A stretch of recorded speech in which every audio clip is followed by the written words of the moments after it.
December 19, 1944. Verdun, France. 16 senior Allied commanders sit in a freezing room.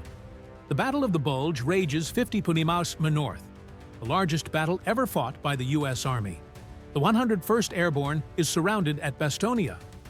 Eisenhower asks, "How soon can you attack?" Montgomery says, "1 week." Others say 10 days. Patton stands up. "I can attack with 3 divisions in 48 hours." The room goes silent. Bradley stares at his old friend, thinking he's lost his mind. It's impossible. Patton's entire Third Army is facing east, attacking into Germany. To reach Bastogne means turning 250,000 men 90 degrees in the worst winter in decades and attacking uphill into the teeth of German armor. But on December 26th, 7 days later, Patton's tanks smash through to Bastogne. And Bradley says something he'll remember the rest of his life. This is that story. December 18th, 1944 night.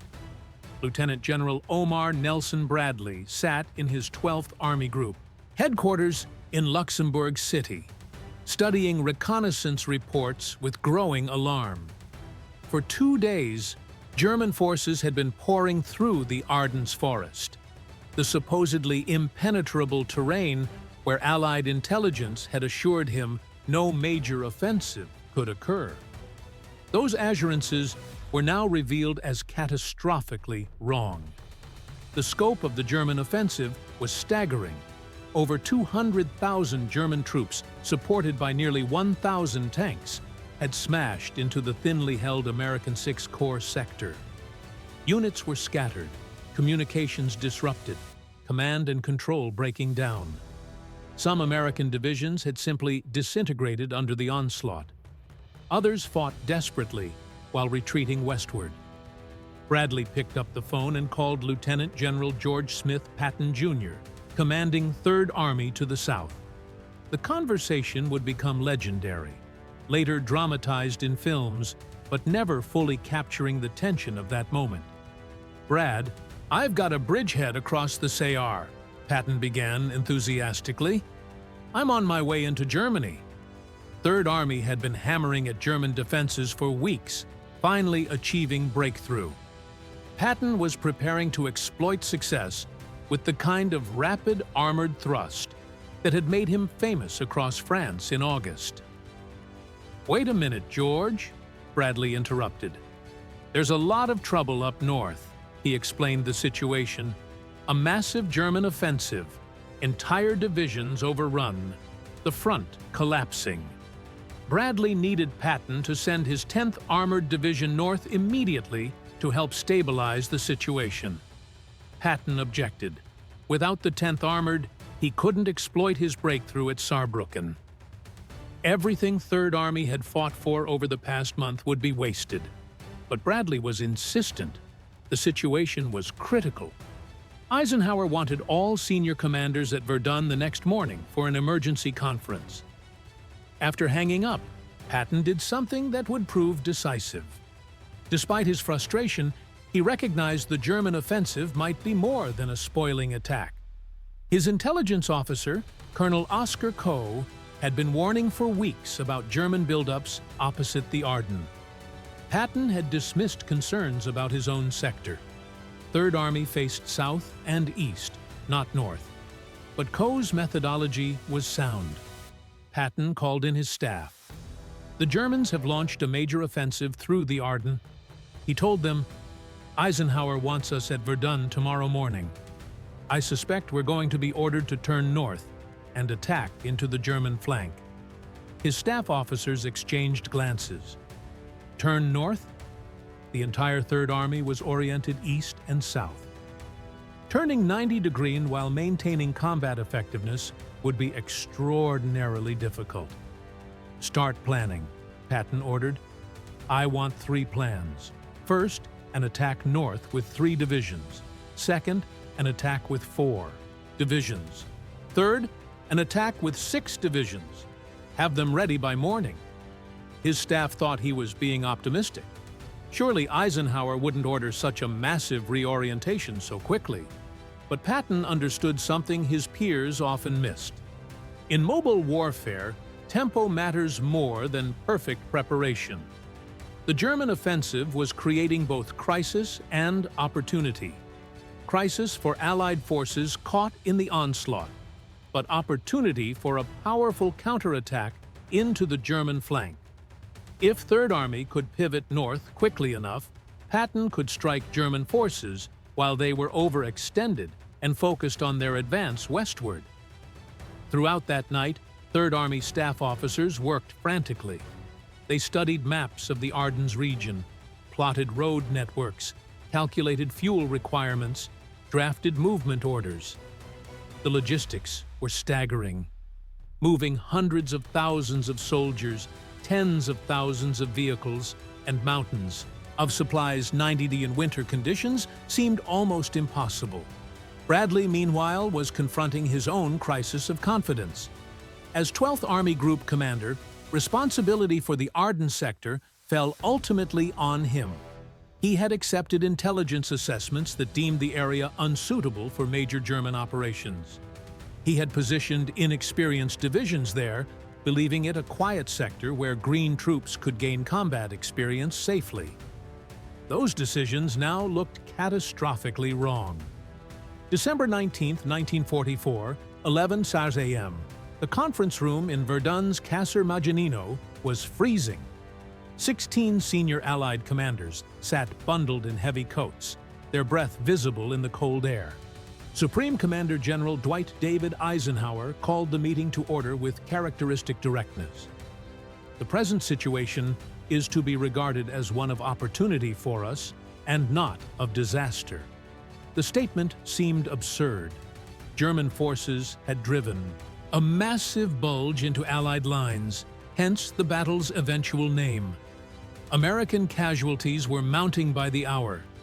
Units were scattered across the Ardennes. Communications remained chaotic, but Eisenhower's strategic instinct was sound. The German offensive had pulled their reserves out of defensive positions. If Allied forces could blunt the advance and counterattack, they might trap and destroy significant German forces. Eisenhower outlined the situation. The German offensive aimed to cross the Meuse River, capture Antwerp, and split Allied forces. The town of Bastogne, a crossroads where 7 major roads converged, was critical to German plans. The 101st Airborne Division, rushed from reserve, had reached Bastogne just hours before German forces surrounded it. Now the paratroopers were besieged, along with elements of the 10th Armored Division and other scattered units. "We must hold Bastogne," Eisenhower declared.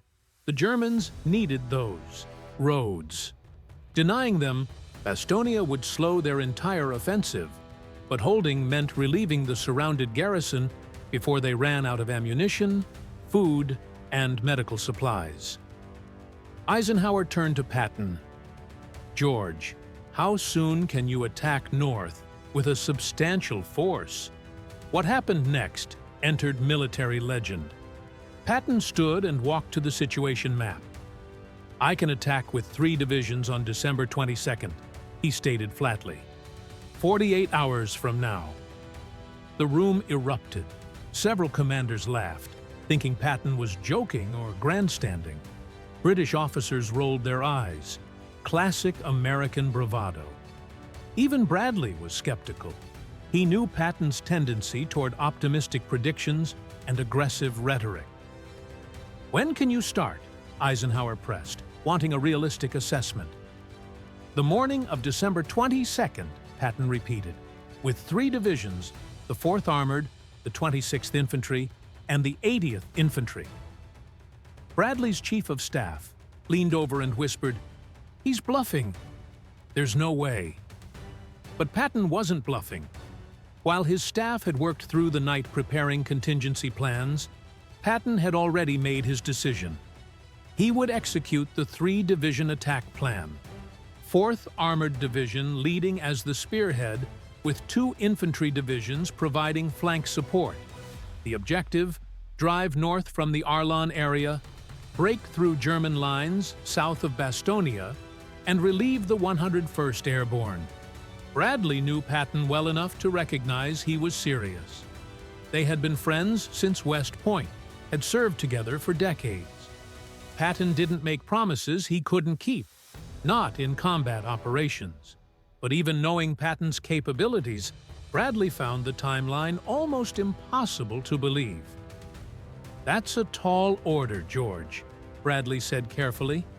Patton's response was characteristic. "We'll do it. My staff already has movement orders prepared. Units are standing by for execution. We'll attack on the 22nd. Montgomery, commanding 21st Army Group north of the Bulge, stated he could launch his counteroffensive. Not before January 1st. He needed time to properly organize mass forces, ensure adequate supplies. This methodical approach was typical Montgomery. Thorough, careful, reluctant to attack before everything was perfect. The contrast couldn't have been more stark. Montgomery needed 2 weeks. Patton promised 48 hours. Eisenhower, caught between British caution and American aggressiveness, made his decision. Patton would attack south of the Bulge on December 22nd. Montgomery would organize northern counteroffensive for early January. As the conference broke up, Bradley pulled Patton aside. "George, you better deliver on this. The whole Allied command structure just heard you promise the impossible." Patton's reply was simple. "I'll be in Bastogne by Christmas." December 19, 1944. What followed was one of the most remarkable military maneuvers in American history. Third Army had approximately 250,000 soldiers, over 130,000 vehicles, and was actively engaged in combat operations against German forces to the east and south. Now, it had to disengage, pivot 90 degrees, and attack northward, all while maintaining combat effectiveness in the worst winter weather in 38 years. The logistics were staggering. Roads in the region were narrow, icy, and packed with military traffic moving in multiple directions. Fuel trucks had to navigate the same routes as combat units. Artillery battalions needed to relocate from firing positions in the SAR to new positions facing north. Communications networks had to be completely reconfigured. Supply dumps established for eastward operations had to be abandoned or relocated. Patton's staff worked around the clock. Movement orders went out to every division, regiment, battalion. Engineers prepared routes, marking them with signs to prevent units from getting lost in the confusion. Military police were positioned at critical intersections to direct traffic. Fuel dumps were established along the routes to keep vehicles moving. The weather was brutal. Temperatures plunged below freezing. Snow mixed with freezing rain created treacherous road conditions. Soldiers who had been fighting in relatively dry conditions to the south now faced the full fury of the Ardennes winter. Vehicles broke down from the cold. Frostbite and trenchute became immediate concerns. But Patton's reputation for strict discipline and intensive training paid dividends. Third Army units executed their movement orders with remarkable efficiency. Unit commanders understood that speed mattered more than perfect positioning. Getting forces into action quickly was better than waiting to arrange everything. Ideally, the 4th Armored Division, selected as the spearhead, began moving north on December 19th. This battle-hardened formation had fought across France since the Normandy breakout.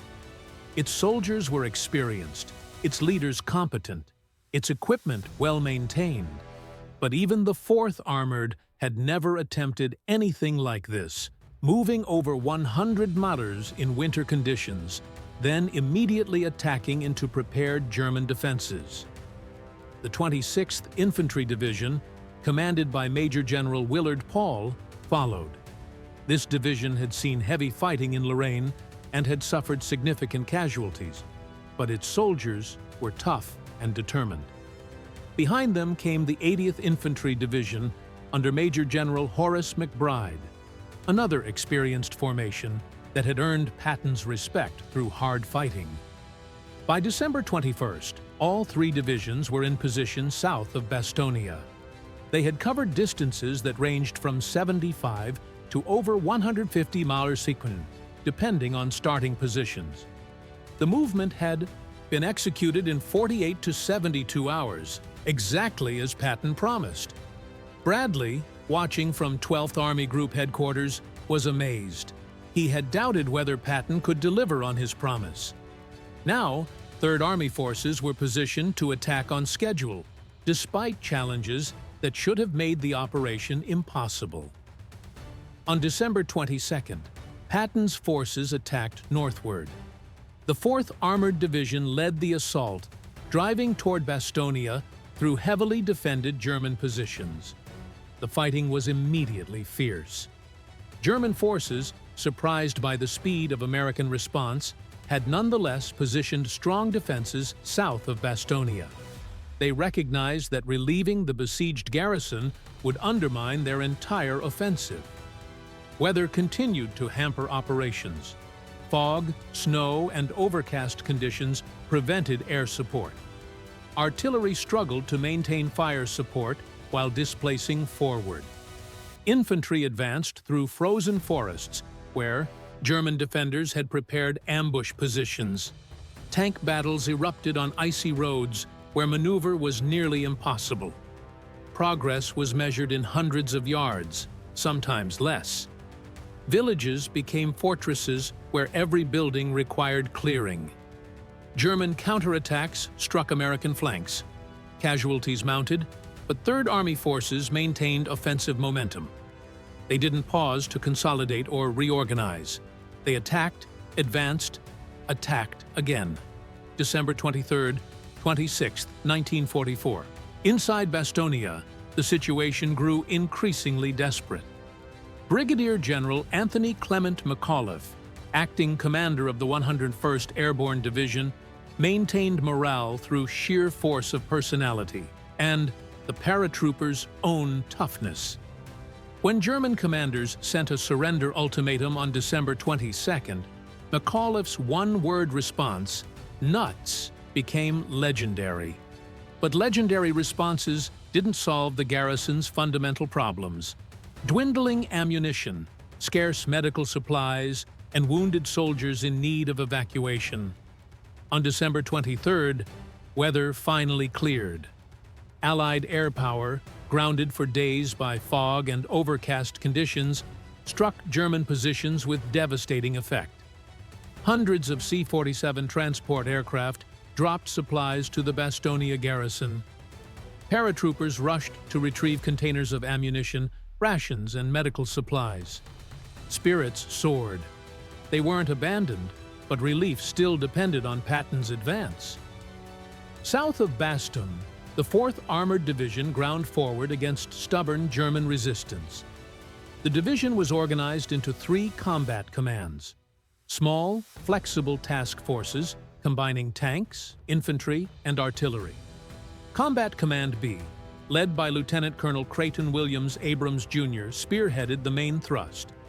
Abrams was a tanker's tanker, aggressive, skilled, fearless. His soldiers trusted him completely. On December 26th, Abrams received orders to break through to Bastogne regardless of cost. He organized a task force around Company C of the 37th Tank Battalion and elements of the 53rd Armored Infantry Battalion. The objective: drive straight up the road from Eisenhower to Bastogne, approximately 4 Tibor und Pien through whatever German forces stood in the way. The attack began at 3 ONP. Sherman tanks, infantry half-tracks, and supporting vehicles charged up the road in a column.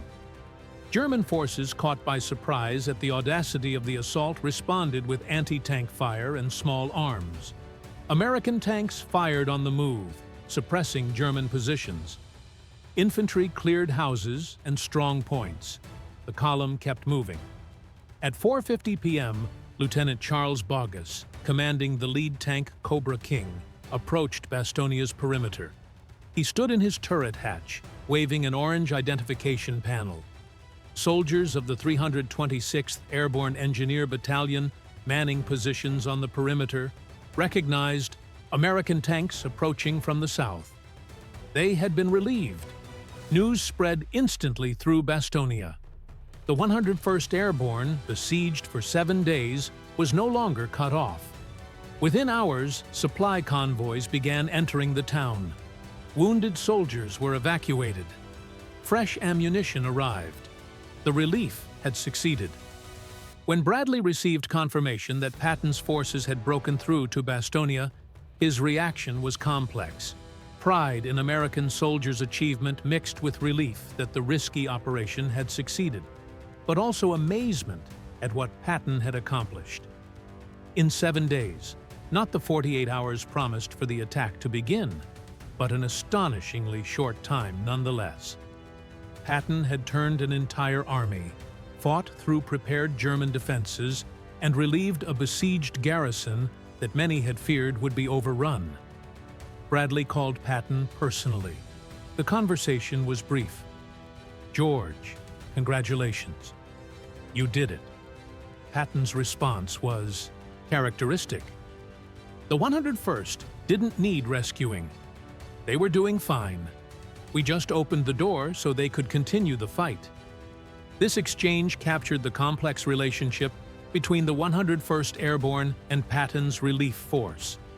Paratroopers bristled at suggestions they had been rescued. They had held Bastogne against overwhelming odds, repelled multiple German assaults, and maintained combat effectiveness throughout the siege. McAuliffe's nuts response embodied their defiant spirit, but practical reality was undeniable. Without Patton's relief, the garrison would eventually have been overrun or forced to surrender. Ammunition was nearly exhausted. Medical supplies were critically low. German forces surrounding the town outnumbered defenders significantly.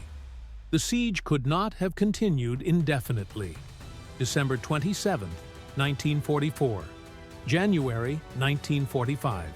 The relief of Bastogne didn't end the battle. For 3 more weeks, fierce fighting raged around the town as German forces attempted to recapture it, and Allied forces worked to eliminate the entire Bulge. But the symbolic and strategic significance of Bastogne's relief was immediate and profound. Bradley's assessment of Patton's achievement evolved in the days following the breakthrough. In his personal notes and later in his memoirs, Bradley reflected on what Third Army had accomplished. His comments revealed both professional military judgment and personal understanding of Patton's unique capabilities. "George did it better and faster than I had any right to expect," Bradley wrote. This was high praise from a commander known for understated expression. Bradley recognized that Patton's 48-hour promise referred to launching the attack, not completing the relief, but even accounting for that distinction. The speed of Third Army's response was remarkable. What impressed Bradley most wasn't just the rapidity of movement, but the combat effectiveness maintained throughout the operation. Third Army didn't simply rush north in disorder. It executed a coordinated maneuver that maintained unit cohesion, preserved command and control, and delivered forces ready to fight immediately upon arrival. This required exceptional staff work, experienced leadership, and well-trained soldiers. Bradley also recognized the operational risk Patton had accepted. By committing 3 divisions to the Bastogne relief, Third Army had weakened its positions facing east and south. German forces could have counterattacked into Third Army's exposed flanks. Supply lines were stretched dangerously thin. If the relief had failed, or if German forces had launched successful counterattacks elsewhere, Patton would have faced severe criticism. But Patton had calculated correctly that speed mattered more than perfect security. In mobile warfare, tempo and initiative often trump caution. By attacking quickly, Third Army seized the initiative from German forces still focused on their westward advance. The psychological impact alone was significant. German commanders had to divert attention and resources to counter Third Army's thrust, weakening their main effort. On January 14, 1945, General Eisenhower visited Bastogne to award decorations to soldiers who had defended the town. Among the recipients was Brigadier General McAuliffe, who received the Distinguished Service Cross. Patton attended the ceremony, as did Bradley. Photographers captured the moment. Patton pinning medals on paratroopers, shaking hands with McAuliffe, inspecting the shattered town. After the ceremony, Bradley pulled Patton aside. Their conversation was private, but Patton recorded in his diary Bradley's comments. Brad told me the Third Army's response at Bastogne was the most brilliant operation of the war. He said historians would study it for generations. This was extraordinary praise from Bradley, who was not given to hyperbole. As 12th Army Group commander, he had oversight of all American ground operations in Europe. He had witnessed every major campaign from Normandy to the German border. For him to call Bastogne the most brilliant operation of the war reflected genuine professional admiration. Bradley's public statements were more measured, but equally complimentary. In press conferences, he emphasized Third Army's achievement as demonstrating American soldiers' capability for rapid response and sustained offensive operations in difficult conditions. He praised not just Patton, but the entire Third Army commanders, staff officers, and especially the soldiers who had executed the operation under brutal conditions. Years later, after the war ended, Bradley reflected more philosophically on Patton's Bastogne relief. In his memoir, A Soldier's Story, he wrote, "Patton's T-Twee, finest hour perhaps, came in that brilliant response to the German breakthrough in the Bulge. He turned a whole army on a dime, drove it through terrible weather into desperate combat, and delivered precisely what he promised." The relationship between Bradley and Patton was complex: old friends, professional rivals, commanders with very different styles. Bradley was methodical, careful, diplomatic. Patton was aggressive, impulsive, often tactless. But at Bastogne, Patton's unique qualities produced results that vindicated Bradley's decision to keep him in command despite repeated controversies. The 101st Airborne's defense of Bastogne and Third Army's relief operation became one of the war's most celebrated episodes. It demonstrated American resilience, tactical flexibility, and the importance of aggressive leadership. For Bradley, it validated his faith in Patton's combat effectiveness. For Patton, it was redemption after the slapping, incidents, and months in exile. For the soldiers of both forces, it was proof they could match and defeat Germany's best troops in the hardest conditions.